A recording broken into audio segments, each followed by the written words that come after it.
জুলকিফল আলাইহিস সালাতু ওয়াসসালামের জীবনী এবং শিক্ষা। ইনি একজন আল্লাহর পয়গম্বর ছিলেন এবং নবী ছিলেন, যার নাম কি বললাম? জুলকিফল। ইনি প্রসিদ্ধ যত নবী ও রসুল আছেন তাদের মতো অত প্রসিদ্ধ নন, কিন্তু কোরআনুল কারিমে বর্ণিত 25 জন নবীর মধ্যে তিনি একজন।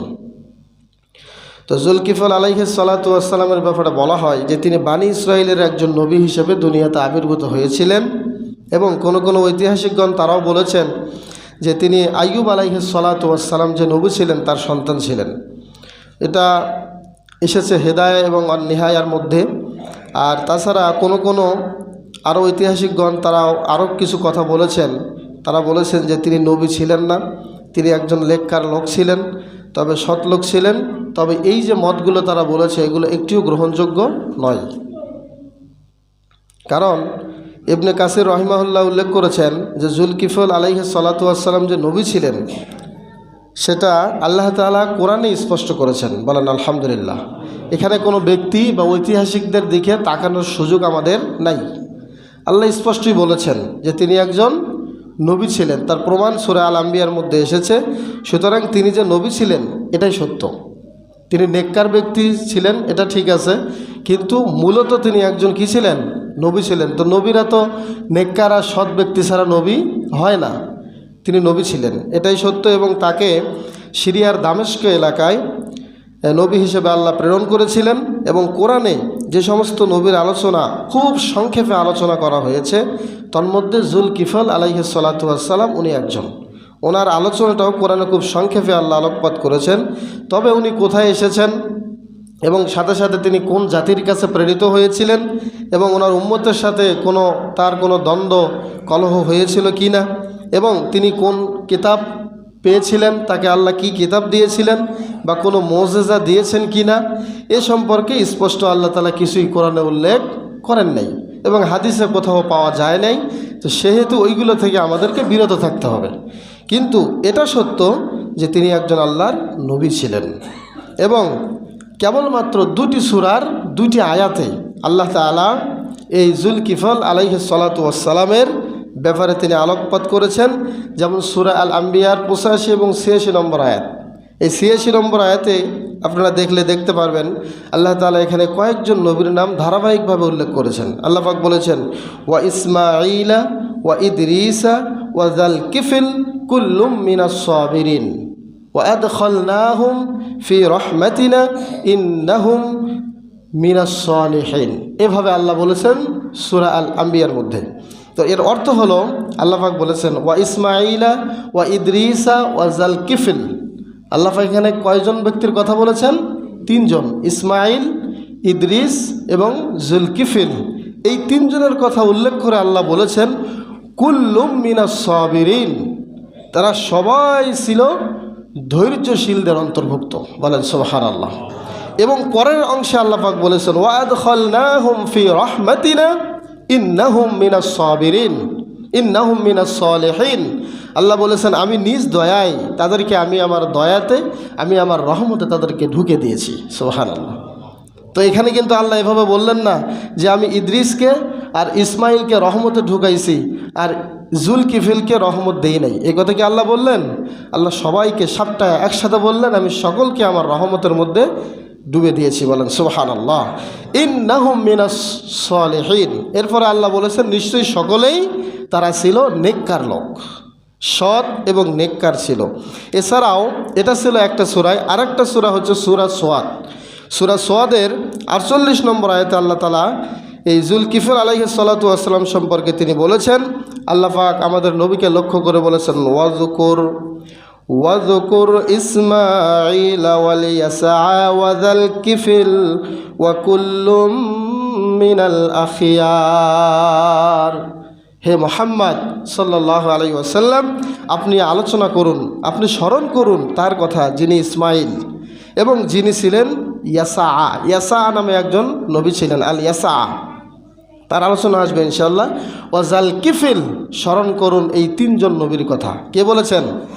আল্লাহ তাআলা বলেছেন আমাদের নবীকে যে তুমি স্মরণ করো ওই 3 জন ব্যক্তির কথা। কুল্লুম মিনাল আখিয়ার, তারা ছিল আল্লাহর পক্ষ থেকে নির্বাচিত আল্লাহর পয়গাম্বার। সুবহানাল্লাহ। তাহলে আল্লাহ বলেছেন নবী, আল্লাহ বলেছেন আল্লাহর পয়গাম্বর, সেখানে আমাদের আর কোনো সন্দেহ থাকে না। এই কথাই এখানে বলা হয়েছে। তো এই দুটি আয়াত ছাড়া কোরআনে আর কোথাও এই জুলকিফিল নবী সম্পর্কে আল্লাহ তাআলা কিছুই আলোকপাত করেন নাই। তবে তাফসিরের যে কিতাবগুলো এসছে, যেমন তাফসিরে ইবনে জারির, তো ইবনে জারির আর তবারি, তিনি মুজাহিদ একজন বড় বিদ্বান ছিলেন, আমরা সকলেই তার নাম জানি। মুজাহিদের সূত্রে তিনি বর্ণনা করেছেন যে জুলকিফিল আলাইহিস সালাতু ওয়াস সালাম, তিনি আগের যে নবী ছিল তার আগে একজন নবী আল্লাহ পাঠিয়েছিলেন, তার নাম ছিল আল ইয়াসা। ওই ইয়াসা নবী তিনি যখন বার্ধক্যে পৌঁছে গেলেন, তার বয়স যখন বৃদ্ধ হয়ে গেল, তিনি যখন বয়সের ভারে একেবারেই নাজু হয়ে পড়লেন, তখন তিনি তার সভাসদবর্গের এবং তার সহপাঠীদেরকে সাথে নিয়ে একটা পরামর্শ করলেন। পরামর্শে যিনি আহ্বান করেছিলেন তিনি ছিলেন এই জুলকিফিল নবীর আগের নবী আল ইয়াসা। নামটা মনে রাখবেন, কি নাম বললাম? আল ইয়াসা। এই নবী সবাইকে ডাকলেন, ডেকে তিনি একটা প্রস্তাব পেশ করলেন। সেটি হলো যে আমি তো বৃদ্ধ হয়ে গেলাম, আমার এই জায়গায় কাকে স্থলাভিষিক্ত করে রাখা যায়, তোমরা আমাকে একটু পরামর্শ দাও। তো সবাই পরামর্শ দিতে শুরু করলো, কিন্তু আল ইয়াসা নবী যিনি ছিলেন উনি বললেন, ঠিক আছে, আমি তোমাদের সামনে তিনটি গুণের কথা, তিনটি বৈশিষ্ট্যের কথা উল্লেখ করব। এই তিনটি বৈশিষ্ট্য যার মাঝে থাকবে সেই আমার এই নবুয়তের স্থলে তাকে আমি দায়িত্ব দিয়ে যাব। সুবহানাল্লাহ। তিনটি গুণ সম্পন্ন একজন ব্যক্তিকে তিনি খুঁজতে শুরু করলেন। সবার মাঝে বলে দিলেন, মাইয়াসুমু বিন-নাহার ওয়া ইয়াকুমু বিল-লাইল ওয়া লা ইয়াগযাব আবাদা। এই তিনটি গুণে গুণান্বিত একজন ব্যক্তিকে আমি চাই। এক নাম্বার হলো দিনের বেলা নিয়মিত সিয়াম পালন করবে, আর রাত্রেবেলা একা একা গভীর রাত্রে তাহাজ্জুদের সালাত আদায় করবে। এটা হলো 2 নাম্বার। 1 নাম্বার হলো নিয়মিত রোজা পালন করবে।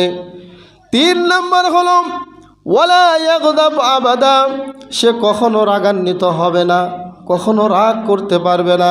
তাকে মানুষ যতই জ্বালাক, যতই খেতাব দেখ, যতই তাকে তার সাথে দুষ্টমি করুক, তাকে রাগান্বিত হওয়া যাবে না। অর্থাৎ 3টি গুণের কথা তিনি উল্লেখ করলেন। প্রথম নাম্বার কি? দিনের বেলা রোজা রাখবে, রাত্রেবেলা তাহাজ্জুদের সালাত আদায় করবে, আর কখনোই রাগান্বিত হওয়া যাবে না। এরকম একটা গুণ সম্পন্ন এই 3টি গুণে গুণান্বিত ব্যক্তিকে আমি দেখতে চাই। কে আসো এই কাজটি করবা? তখন ঈস বিন ইসহাক যিনি, তিনিই হলেন জুলকিফল আলাইহিস সালাতু ওয়াস সালাম। তিনি দাঁড়িয়ে গেলেন। তিনি দাঁড়িয়ে বললেন যে আমি এই কাজ করি এবং আমি এই কাজের দায়িত্ব নিলাম, আমি এই 3টি কাজ করব। তখন প্রথম দিন তার এই কথাটাকে আল ইয়াসা নবী, আল্লাহর পয়গাম্বর, তিনি অতটা গুরুত্ব দিলেন না। তিনি তার কথাটা অতখানি বিশ্বাসে নিতে পারলেন না। তিনি সেদিনের জন্য সভা স্থগিত করলেন যে আজকে নয়, কালকে আবার আমি এই সময় আপনাদেরকে ডাকবো, আপনারা আসবেন, পরামর্শ দেবেন। জুলকিফল আলাইহিস সালাতু ওয়াস সালাম তার কথা অনুযায়ী তিনিই চলে গেলেন। সবাই সভাসদবর্গ যারা ছিল সবাই স্থান ত্যাগ করলেন। পরের দিন আবার আসার পরে একই প্রস্তাব তিনি পেশ করলেন এবং জুলকিফিল ঈস বিন ইসহাক তিনি সরাসরি তিনি আবার দাঁড়িয়ে বললেন যে আমি এই দায়িত্ব পালন করতে পারবো। তো এরপরে আল ইয়াসা পয়গম্বর তিনি নিজেই এই জুলকিফল আলাইহিস সালাতু ওয়াস সালামকে নবুয়তের দায়িত্বে তিনি অধিষ্ঠিত করলেন। বলেন সুবহানাল্লাহ। এখন চিন্তা করেন, এই যে নবুয়তের দায়িত্ব তিনি পেলেন, কিফিল মানেই হচ্ছে দায়িত্বশীল, আর জাল কিফিল মানে দায়িত্বশীল, দায়িত্বওয়ালা ব্যক্তি, যিনি তার অনুপস্থিতিতে তার দায়িত্বটা সঠিক মতো পালন করতে পারবে, তাকে বলা হয় জুলকিফিল। তার নামও কিন্তু জুলকিফিল। তো এই সূত্রে তিনি যখন নবুয়তের পথে হাঁটতে শুরু করলেন, এই ঘটনা কিন্তু তাফসিরে ইবনে জারিরের মধ্যে আসছে এবং অনেক মুহাদ্দিসিন এবং অনেক মুফাসসিরিনে কিরাম বলছে ঘটনাটি সত্য। এবং পাশাপাশি তিনি যখন নবুয়তের স্থানে বসলেন, বসার সাথে সাথেই এটাও তাফসিরে ইবনে কাসিরের মধ্যে আসছে এবং তাফসিরে কুরতুবির মধ্যে আসছে। সেটি হলো এরকম, তিনি যখন দায়িত্ব পেলেন, এখন শয়তান তার পিছে লেগে গেল। শয়তান পিছে লেগে গেল। এখন শয়তানের দায়িত্ব হলো এই জুলকিফিলকে কেমনে রাগান্বিত করা যায়, এর নবুয়তের কাজটা আমি শেষ করে দেব। দেখেন, সে আর কোনো কাজ খুঁজে পেল না, সে শুরু করলো জুলকিফল নবীর সাথে শয়তানি করা। আমার ভাইয়েরা, জুলকিফল আলাইহিস সালাতু ওয়াস সালাম দিনের বেলা সিয়াম পালনের সুবাদে রাত্রেবেলা তাহাজ্জুদের সালাত আদায় করার কারণে তিনি নিয়মিত রাত্রেবেলা ঘুমাতেন না। যেহেতু আগের নবী তাকে দায়িত্ব দিয়ে গিয়েছেন, শর্ত করে দায়িত্ব দিয়েছেন, এই জন্য রাত্রেবেলা ঘুমান না। তিনি দুপুরের সময় হলে তিনি একটু বিশ্রামে যেতেন, পরিবারের সদস্যদেরকে বলে ঘুমাইতেন যে আমাকে ডিস্টার্ব করবে না, আমাকে বিশ্রাম নিতে দাও, আমি একটু বিশ্রাম নিতে চাই।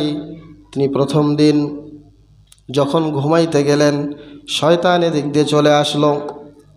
শয়তান প্রথম তার সাঙ্গপাঙ্গদেরকে বলল, জুলকিফল নবুয়তের দায়িত্ব পেয়েছে, এখন তোমাদের দায়িত্বও বেড়ে গিয়েছে।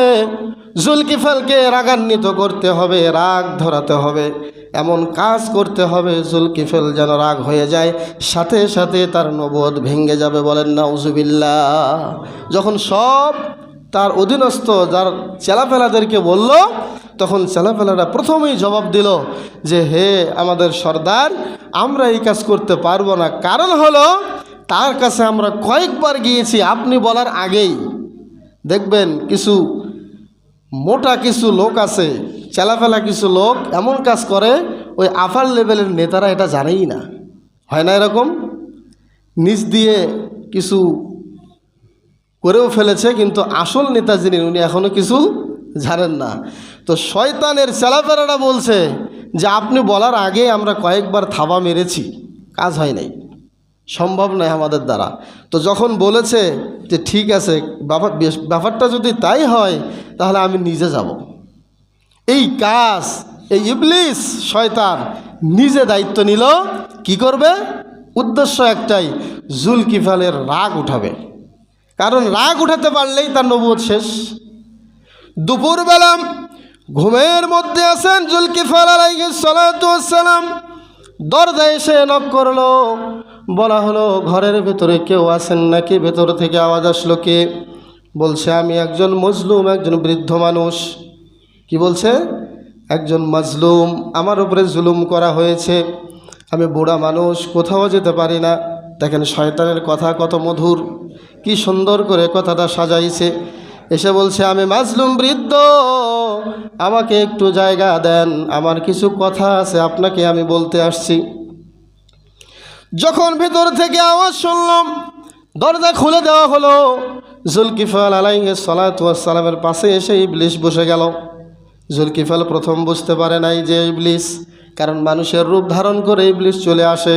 এটা সকল নবীদের সাথে সে শয়তানি করেছে, সকল নবীদের সাথে সাহাবীদের সাথে মানুষের রূপ ধারণ করে আসছে। আমার ভাইয়েরা, এই ঘটনা থেকে প্রমাণ পাওয়া যায় ইবলিস কিন্তু মানুষের রূপ ধারণ করতে পারে।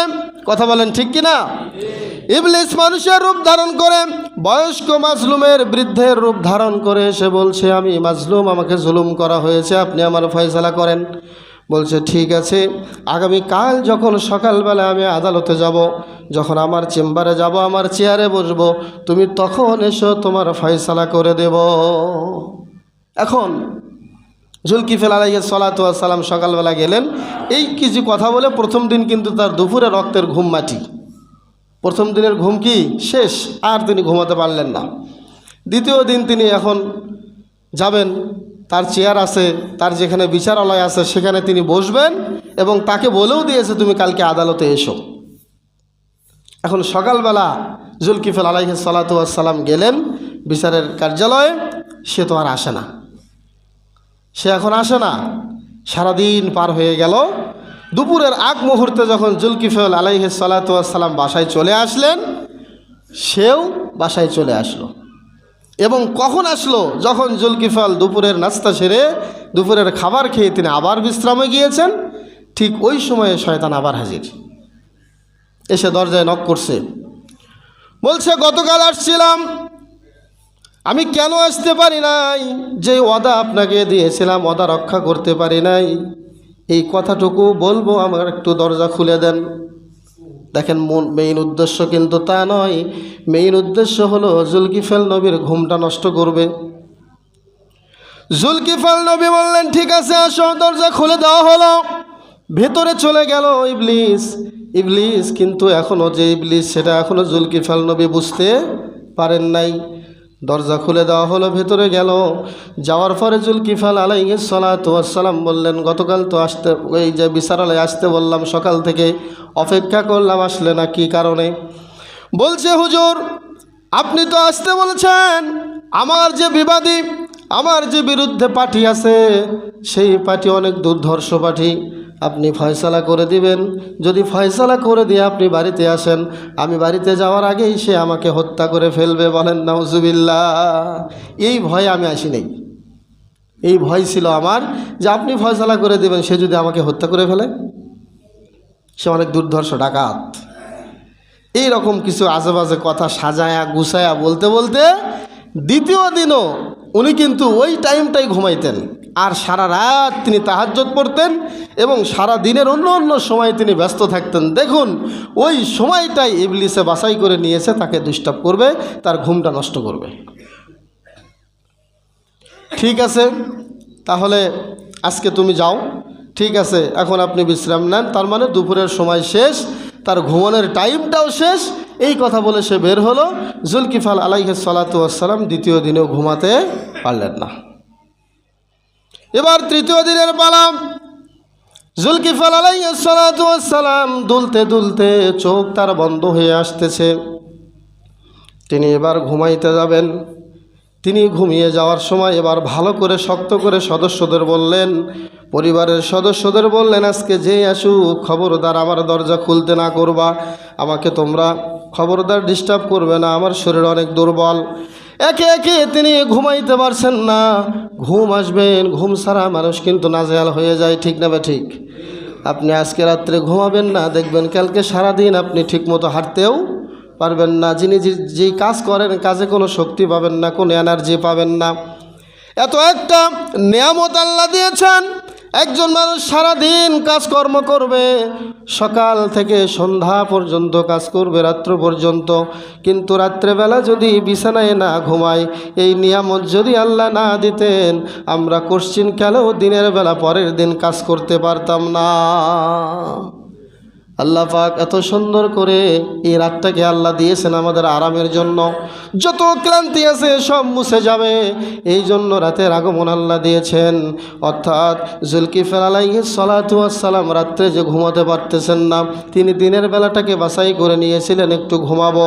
প্রথম দিন গেল, শয়তান ইবলিস তাকে ঘুমাতে দিল না। দ্বিতীয় দিনও ঘুমাতে দিল না। তৃতীয় দিন সদস্যদেরকে বললেন, আজকে আমাকে ঘুমাতেই হবে। তিনি দুলতে দুলতে বিছানায় যাচ্ছিলেন, এমন সময় দরজার মধ্যে এসে যখন ঘুমায় গেলেন, আবার ইবলিস চলে আসলো। তৃতীয় দিন এসে বলল, দরজা খুলুন, আমি অমুক ব্যক্তি, দরজা খুলুন। দরজা খোলা হলো না।